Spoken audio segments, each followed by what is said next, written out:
पत्नी का जो एक धर्म है उसे पातिव्रत धर्म कहते हैं। यदि केवल अपने पति को भगवान मानकर और उनकी आराधना में, तो वो मोक्ष पदवी भी प्राप्त करती है और जो चाहे वो प्राप्त कर सकते हैं। पातिव्रत धर्म में बड़ी भारी सामर्थ्य है। सच्चाई की परीक्षा तो तभी होती है जब विपत्ति आती है। तुम धैर्यवान हो, तुम धर्मात्मा हो, तुम हमारे मित्र हो या तुम हमारे अर्धांगिनी हो, इसका परिचय तो तभी मिलता है जब विपत्ति हो। अर्थात मित्र विपत्ति में हो तो उस समय उसे छोड़ना नहीं चाहिए। तुम विपत्ति में हो तो धर्म नहीं छोड़ना चाहिए, धैर्य नहीं छोड़ना चाहिए। अगर पति विपत्ति में है, बहुत संपत्ति अपहरण हो गई, ऐसे पति का किसी भी तरह से मन न दुखावे कि अब आपके पास तो कुछ रह नहीं गया, हमारी आप कामनाओं को पूर्ण नहीं करे। धीरज धर्म मित्र अरुणारी, आपद काल परखे चारी। जो ऐसी स्थिति में अपने पति का सहयोग करती है। वनवास हुआ, सियाजू ने ना तो जनकपुर का सुख स्वीकार किया ना अवधपुर का।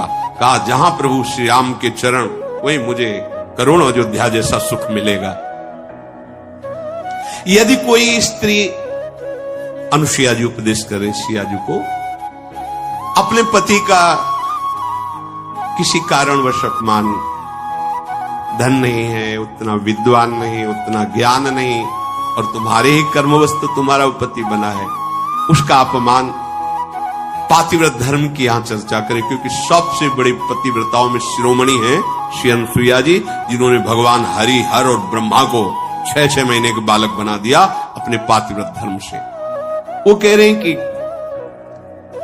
पति का अपमान न करें, अपने भगवान के समान समझे। यहां पातिव्रत धर्म की चर्चा प्रपंच की नहीं, बात यहां बहुत अध्यात्म की चरम ऊंचाई की बात करें अनुसुईया जी। इसको लौकिक में घसीटोगे ना तो ये तर्क वितर्क के सब। अगर हमारा इष्ट धर्म जोर का है ना, तो सामने कुछ हो ही नहीं सकता। इसका प्रमाण हम तुम्हें देते हैं। जालंधर राक्षस और वृंदासती परम पवित्र चिदानंद भगवान को पति वरण करने के लिए तपस्या कर रही। देवर्षि नारद जी आए, तुम्हारा क्या उद्देश्य है? तो वृंदा ने कहा, हमारा उद्देश्य है भगवान श्री हरि को पति रूप में प्राप्त करना।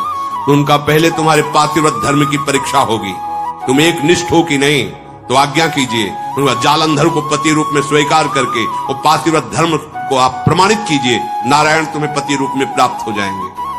कोई भी बड़े से बड़ा देवता जालंधर का बाल बांका भी नहीं कर पाया। क्यों? क्योंकि सती अपने सतीत्व में सात देवताओं ने विनय की कि वैसे आराधना तो आप ही को पति रूप में प्राप्त करने की थी। नाथ आप स्वीकार कीजिए, नहीं तो जालंधर का आतंक, राक्षस और पतिव्रता वृंदा, वही तुलसी जी के रूप में और शालिग्राम के रूप में श्री हरि। आज भी उनको ब्याह किया जाता है, पूजन किया जाता है, तुलसी जी चढ़ाई जाती। जब हम किसी को इष्ट मान लेते हैं तो उसमें दोष दृष्टि नहीं होती, और जब हमें प्यार होता है ना, तो उसका दोष भी गुण ही नजर आता है। और सच्ची बात है कि सबके हृदय में भगवान बैठे। यदि हमारी निष्ठा है तो तुम हिल नहीं सकते, हमारी निष्ठा के विपरीत नहीं चल सकते। जब भगवान नहीं चल पाते तो तुम तो इंसान हो।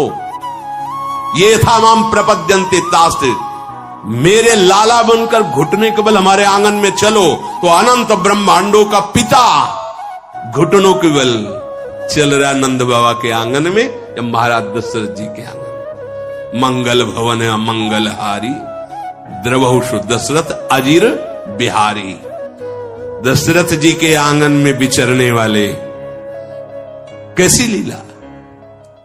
अनंत ब्रह्मांडों का पिता बालक बन करके, जब वो बन सकता है तो तुम्हारे निष्ठा और पातिव्रत धर्म में वैसे ही चलेगा जैसे तुम विचार करोगे, क्योंकि तुम्हारा पातिव्रत धर्म पवित्र। हमारा क्या होता है कि हम दूसरों के तो दोष फटाक से बोल देंगे। बैक में आप दृष्टि घुमाओ अपने ऊपर, तब लगेगा वो तो कम है। अगर हमारी बात खुल जाए, बहुत ही हम गलत हैं। संत सदैव सत्य स्वभाव वाले साधक उपासक बाहर नहीं देखते, अपने अंदर देखते हैं। अपने दोषों को मिटा दो तो बाहर केवल भगवान या दूसरा कोई है ही नहीं।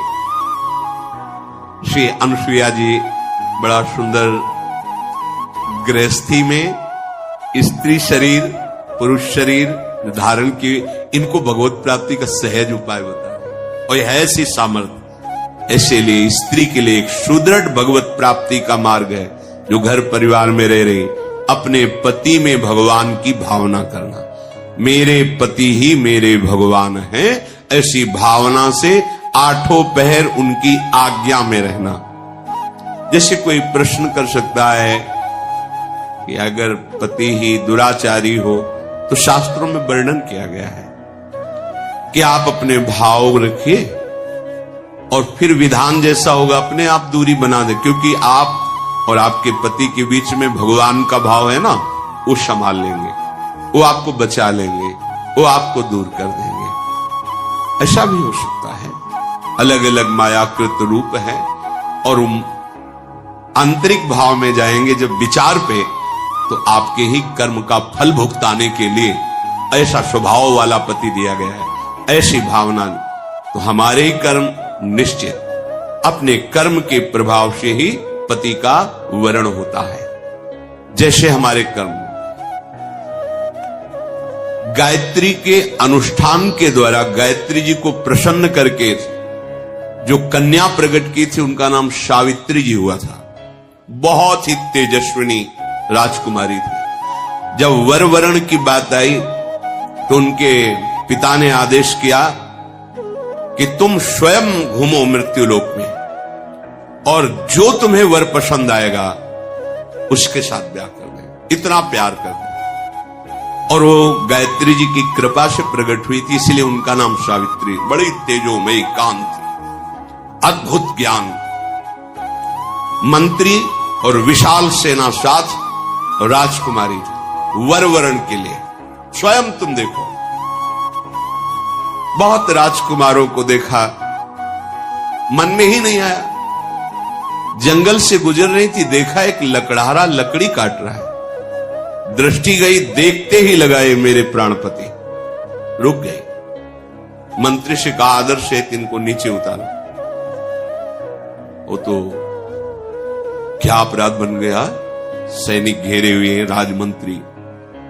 हाथ जोड़कर राजकुमारी ने कहा मैं आपको पति रूप में वरण करती हूं। आप नेत्र हैं आपके, आप देख पा रहे हैं मैं कौन हूं।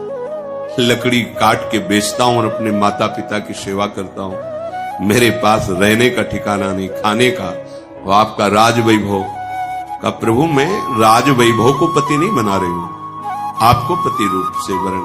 मेरा मन मान गया है, मेरा मन राजी हो गया है आपको देख के, आपके सौंदर्य को, आपके गुण को, आपके घर को, आपके वैभव को देखकर मैं पति नहीं बना रही, मेरा मन मान गया है। आपके माता पिता कहां हैं? बोले जंगल में एक झोपड़ी में विराजमान। ठीक है, मंत्री से कहा ये स्वीकृत है, पूरी जानकारी ली, वापस लौट। जब वापस गए तो वहां बैठे हुए थे देवर्षि नारद जी।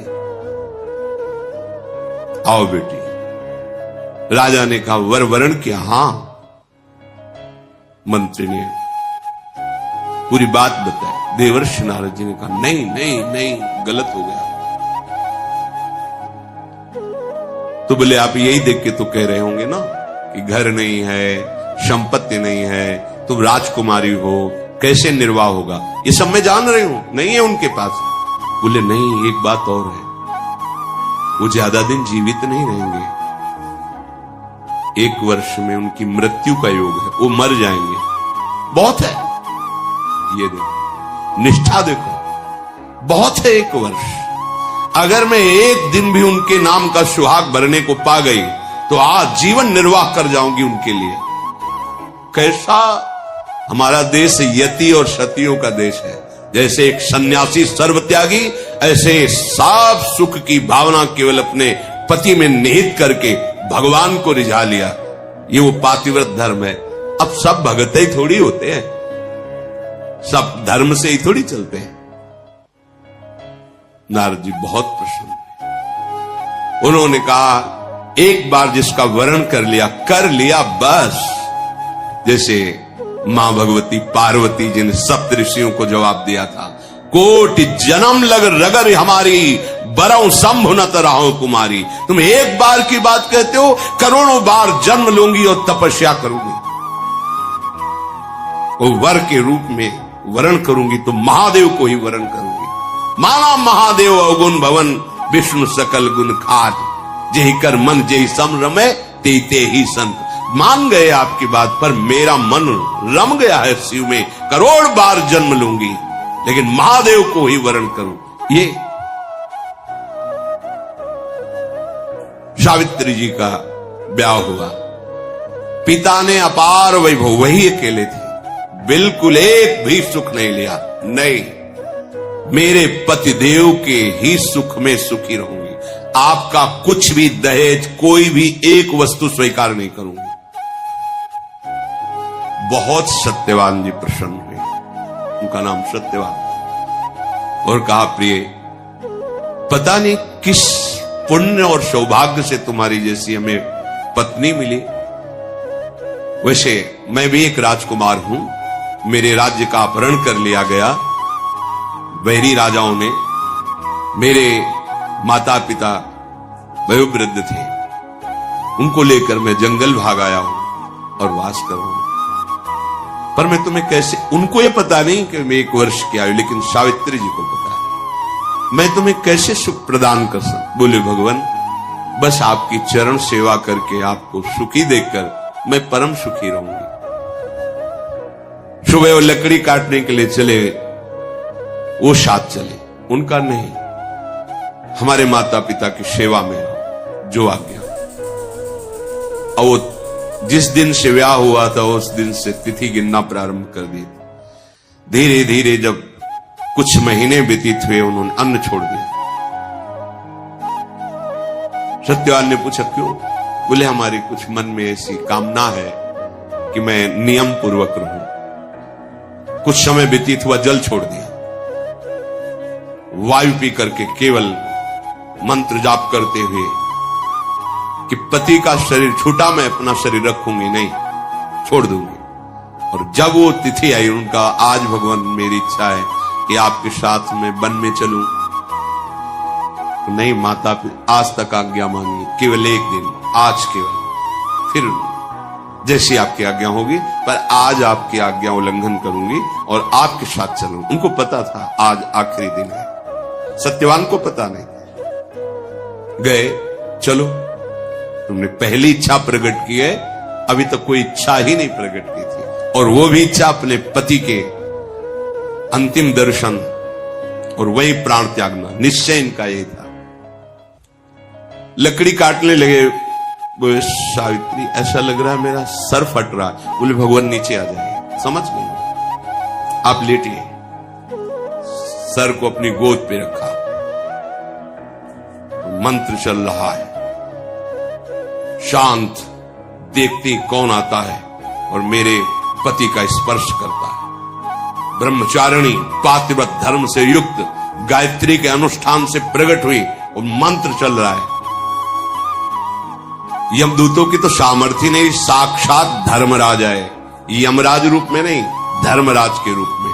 उनके 2 रूप हैं, पापियों के लिए भयानक यम रूप, जो यमदूत पहुंचते हैं, महान दंड देते हैं, लेकिन जो धर्मात्मा पुरुष होते हैं, जैसे पाप और धर्म दोनों, फिर वो उनके लिए थोड़ी सुविधा होती है। और जो धर्मात्मा पुरुष होते हैं वहां साक्षात धर्मराज पहुंचते हैं, लेकिन जहां भक्त होते हैं वहां भगवत पार्षद पहुंचते हैं, ऐसे कहीं।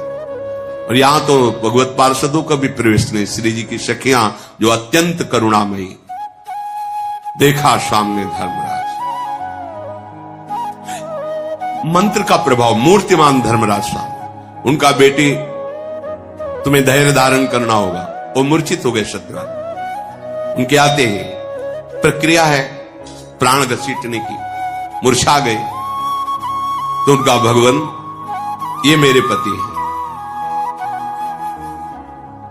आप प्राण ले लो और देह की रक्षा करो, ऐसा कैसे हो सकता है? ये हमारे प्राण हैं। तो उनका समय तो पूरा हो गया, मैं तुम्हारे पति को सूक्ष्म शरीर में, यातना देह में लेकर अब जा रहा हूं। बोले आप अपना काम कीजिए और मैं अपने धर्म का निर्वाह करूंगा। खींचा सूक्ष्म प्राणों को, बंधन से बांधा यमपाश से, चल पड़े। सावित्री जी मंत्र बल से पीछे चल पड़े। कंकन किंकिनी की झनकार तो पीछे मुड़ के, उनका बेटी असंभव है, मृत्यु होने के बाद जीव को अपने कर्मों का फल भोगना ही पड़ता है, वो किसी का साथ निर्वाह नहीं कर सकता। तुम वापस चली जाओ। उनका आप अपने कर्तव्य का पालन करें, हम अपने कर्तव्य का पालन करें। आगे बढ़े, पीछे का तुम्हारे पति प्रेम को देख करके